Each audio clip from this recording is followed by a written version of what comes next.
In this video tutorial, we are going to take a look at how to add images in your posts, step by step. So let's get started.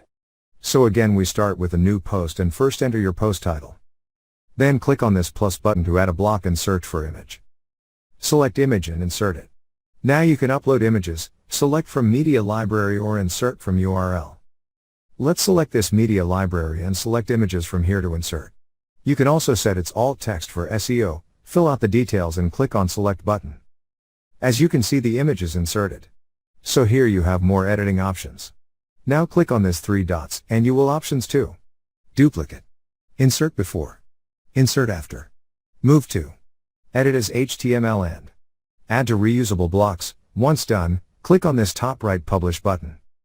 After that click on this view post button. And here you can see your full post with title and image you have inserted. So this is how you can add images to your posts. Thank you for watching.